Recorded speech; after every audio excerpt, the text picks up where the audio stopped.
Welcome to the Information Security Awareness Training provided by the Office of Information Security. Today we're going to go over information security policies and best practices. You may ask, what is the purpose of annual Information Security Awareness Training? Well, I'm here to tell you that purpose. This training demonstrates due diligence in the following areas: information security awareness and compliance with university and OIS policies. This training is provided in accordance with university policies as well as federal, state, and local regulatory requirements.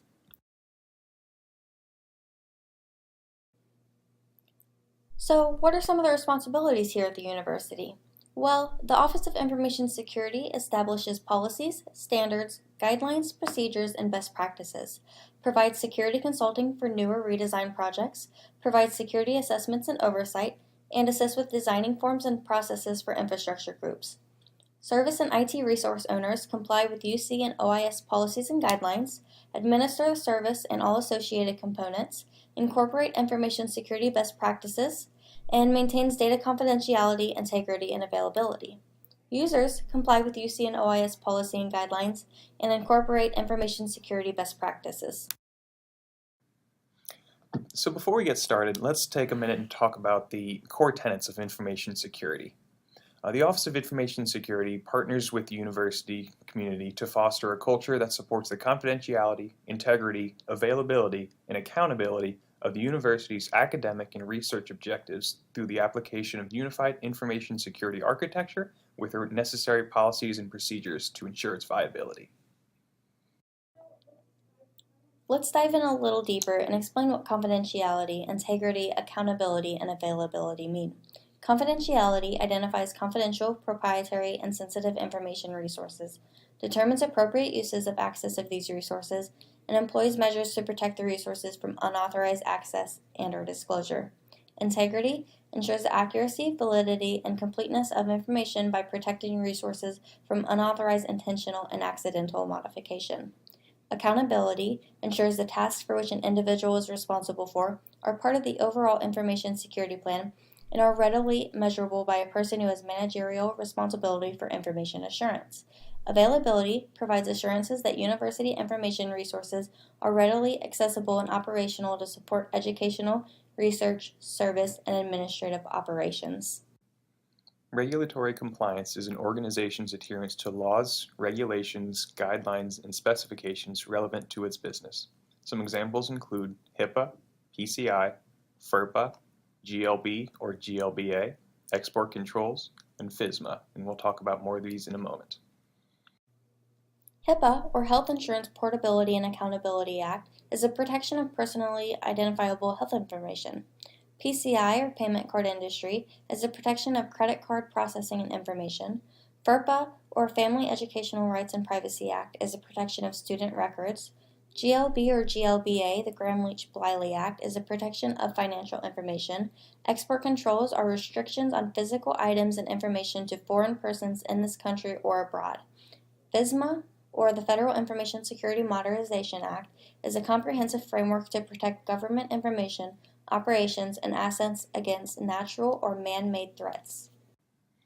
Let's take a minute to talk about our policies and why they're important. All personnel must be familiar with all policy details. An overview of some important elements of each policy will be provided in this training presentation. However, please keep in mind that it's not a substitute for reading the policies in full. This training is required by the university to help demonstrate due care and due diligence. So what is due care? Due care intends to set a minimum necessary standard of care, or the care that a reasonable person would exercise under any given circumstance. This is accomplished by policies, procedures, standards, and guidelines. Due diligence is the management of due care. This requires continual scrutiny of our practices to ensure that requirements are being met or exceeds the needs of our university. Policy overview. Policies are high-level management directives and they are mandatory. The policies below are the policies that we will be going over in this training. Data governance and classification policy, acceptable use of information technology policy, privileged access policy, vulnerable electronic systems policy, risk acceptance policy, information security review policy, infrastructure, platform, and software as a service policy, information security incident management and response policy, password policy, electronic mail policy, data center visitor policy, and clean desk policy.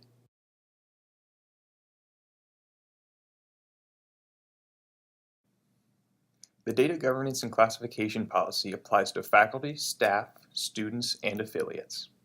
The purpose of this policy and suite of accompanying resources is to help ensure the governance, classification, and protection of university data from unauthorized access, damage, alteration, or disclosure, while preserving the ability of authorized access to access and use that data for appropriate university purposes. The Data Governance and Classification Policy describes the actions necessary to secure and protect university-owned data, electronic as well as paper. There are 4 types of data classification and data types: export control data, restricted data, controlled data, and public data. Export control data is a means to promote national security. The U.S. government controls export of sensitive data, equipment, software, and technology. This data is labeled export controlled. Trustees, stewards, custodians, and users of export controlled data must follow all safeguards for restricted data, plus additional safeguards as directed by the Export Controls Office. Restricted data is classified as restricted when the unauthorized disclosure, alteration, or destruction of that data could cause a significant level of risk to the university or its affiliates. Users of restricted data must follow all safeguards for controlled data, plus additional safeguards identified for restricted data. High levels of security safeguards must be applied to restricted data. Controlled data is classified as controlled when the unauthorized disclosure, alteration, or destruction of that data could result in a moderate level of risk to the university or its affiliates. By default, all institutional data that is not classified as export controlled, restricted, or public data must be treated as controlled data. A reasonable level of security safeguards must be applied to controlled data. Public data is readily available to the public. This data requires no confidentiality or integrity protection. Public data needs no additional protection.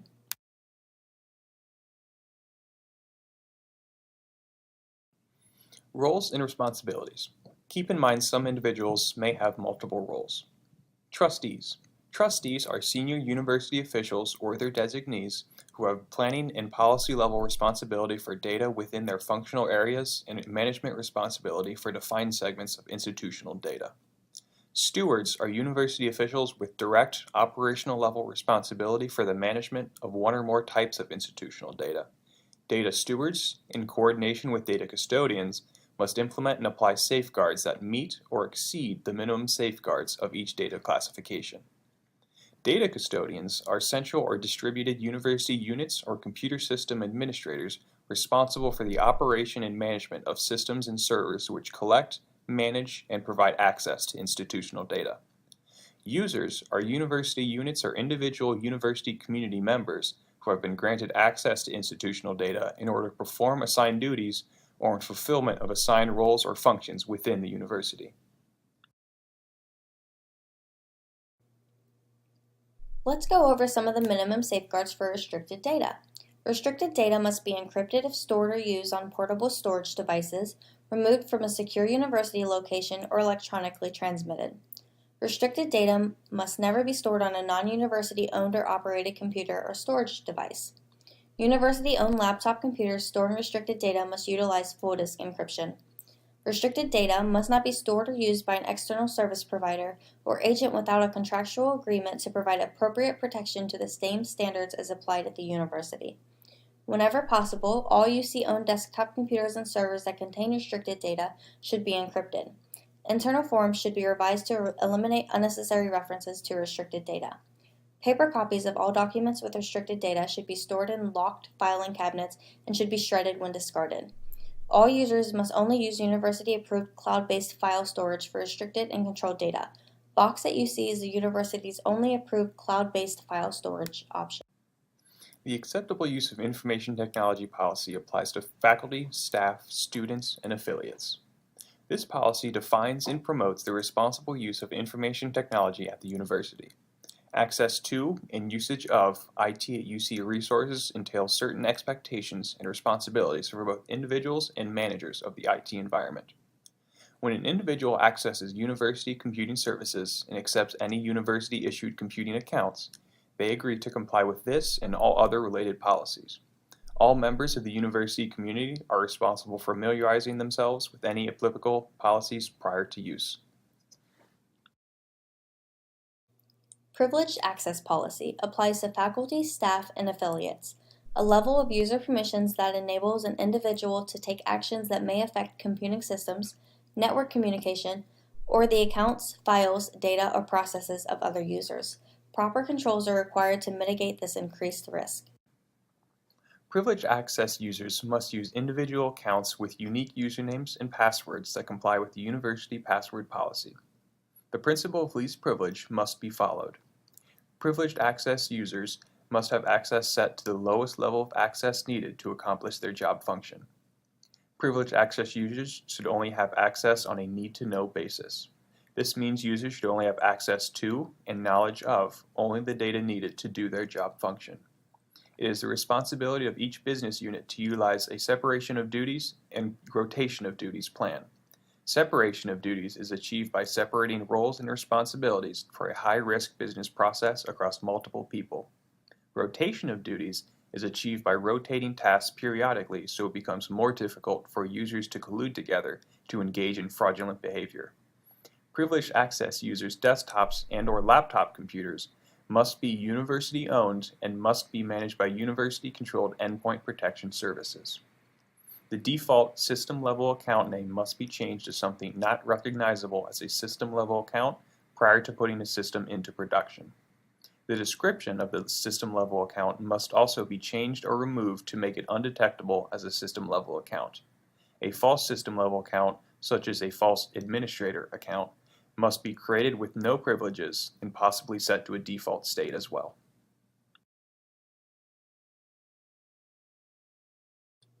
Vulnerable Electronic Systems Policy applies to data custodians who are the central or distributed university units or computer system administrators responsible for the operation and management of systems and servers. The Vulnerable Electronic Systems Policy explains all university-owned or operated computer systems and devices must be protected through the deployment and installation of software patches, service packs, and hotfixes. Vulnerability scans. Vulnerability tests are conducted on a regular and ongoing basis by the Office of Information Security and are used to assess vulnerabilities that are of the highest concern to the industry. The scope of these scans encompasses the entire UC infrastructure. Upon detection, vulnerabilities will be classified by severity and reported to the system owner or department IT coordinator. The Office of Information Security also has the right to remove any system from the network that is already compromised and posing a risk to the university or the university's network. Let's go over the remediation process for vulnerable systems. Reported vulnerabilities include details on how to remediate the problem. All vulnerabilities categorized as catastrophic are to be resolved within 30 days of notification and as critical within 90 days. At the 30-90 day mark, systems that contain catastrophic or critical will be retested. Any system that continues to show the same vulnerability after the second scan will be reported to the organization's administrative head. At the 90-180 day mark, systems that contain catastrophic or critical will again be retested. Any system that continues to show the same vulnerability after this third scan will be disconnected from the network until remediation occurs. The risk acceptance policy applies to faculty, staff, and affiliates. It is required that all organizations within the university take steps to reduce risk, as it pertains to information security to a level established as best practice. Any information security risk exception must be documented by the owning department and approved by the business owner, which must be dean, vice president, or designee, and then forwarded to the Office of Information Security for review and approval or denial. The approval will be granted or denied by the completion of the risk acceptance form, also called a RAF. All organizations within the University of Cincinnati are required to follow information security best practices and ITUC policies with respect to the mitigation of risk, except where there exists a strong business reason to exempt an organization from a particular recommendation or practice.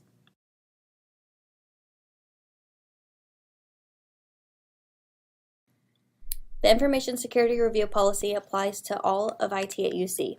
Information security reviews are necessary to identify and document unmitigated risk that may exist on new or existing university information systems or information technology solutions, and provide recommendations to mitigate the identified risk. An information security review, along with the recommended security controls, work to improve the university's security posture. Information security reviews must be performed whenever new IT services or equipment are acquired or when significant changes are made to existing systems, infrastructure, or services.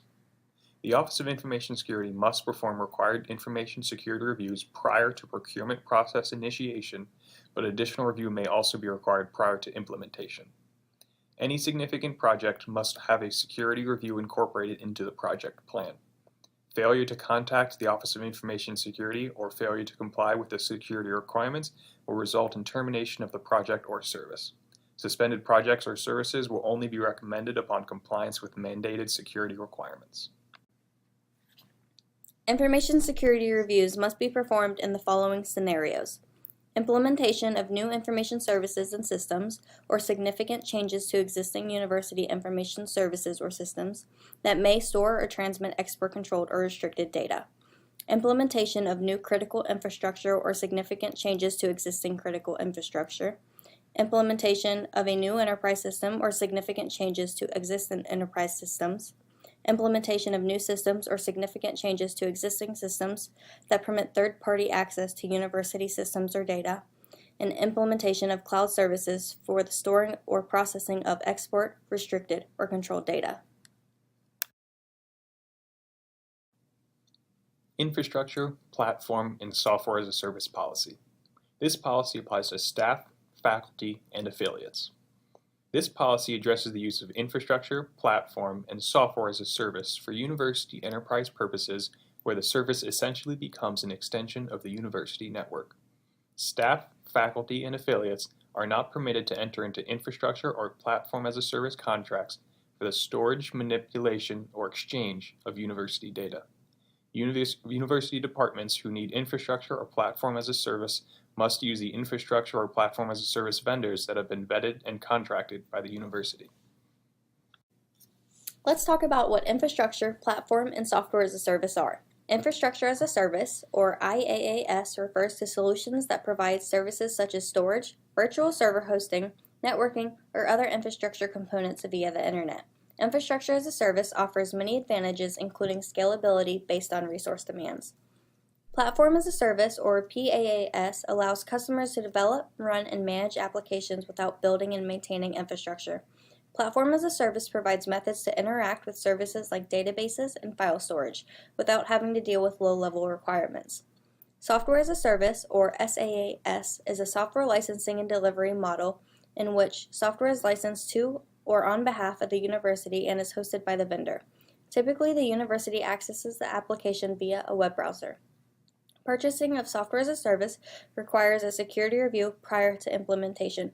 Failure to adequately plan for the security review will result in a delay or termination of the project.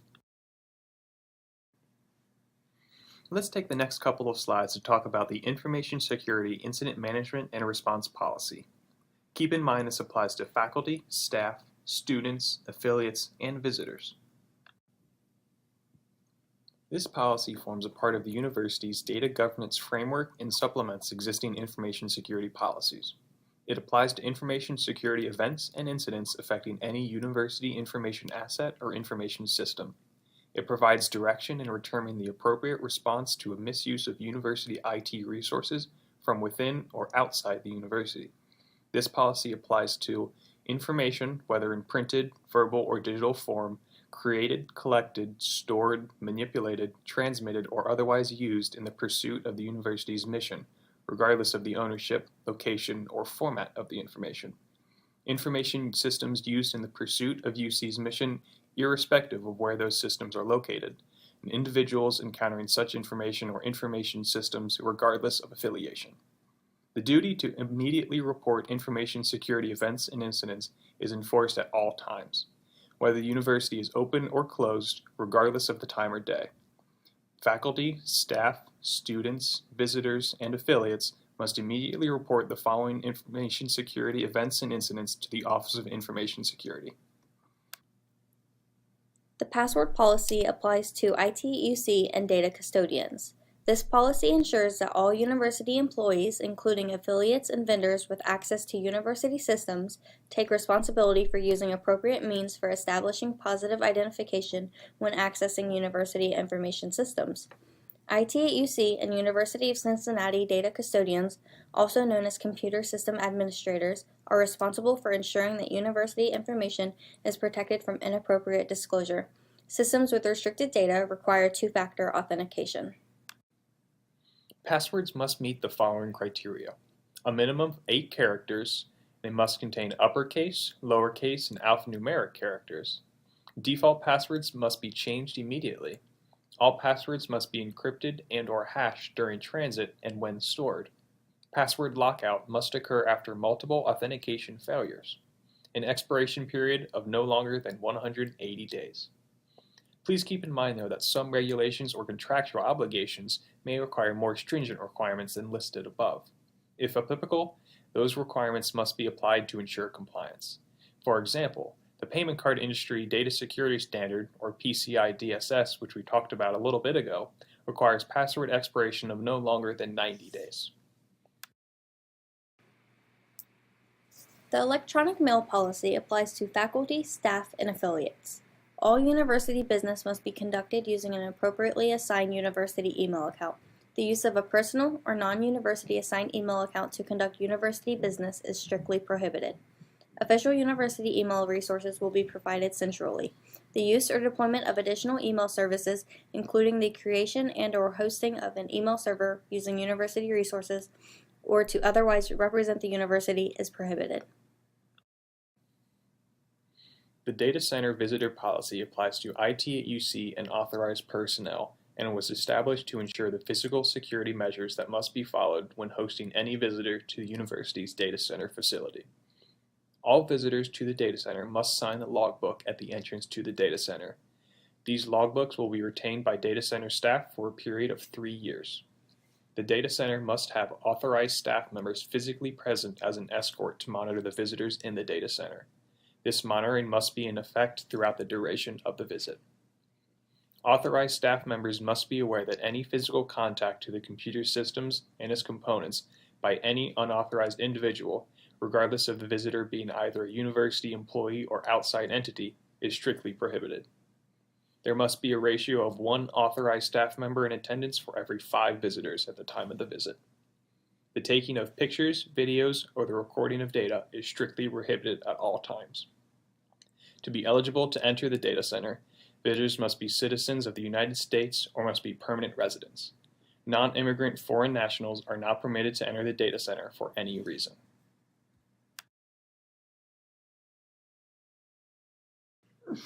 The Clean Desk policy applies to ITUC.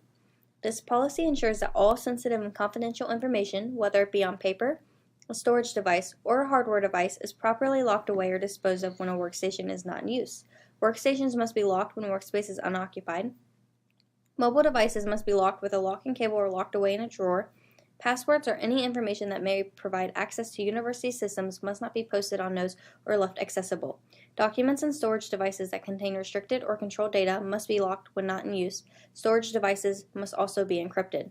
The Office of Information Security representatives will conduct random audits to enforce this policy.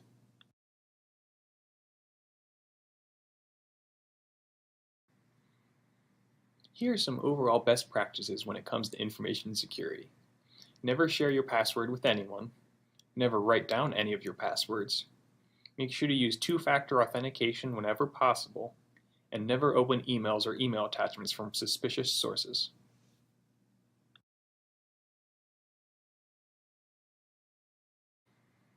Never work with sensitive or personal data over an unsecured or open wireless network.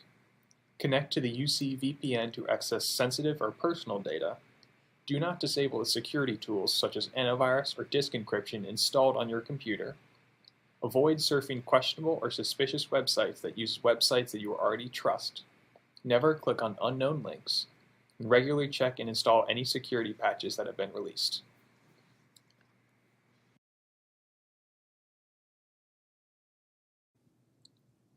Thank you for watching the annual information security training provided by the Office of Information Security. If you have any questions or concerns, here is how to get a hold of us. Call us at 513-558-4732. Check out our website at www.uc.edu/infosec. Email us for general inquiries at infosec@uc.edu, for investigations or suspicious emails at abuse@uc.edu. Follow us on Twitter at UC_OIS, and like us on Facebook at UCIT OIS.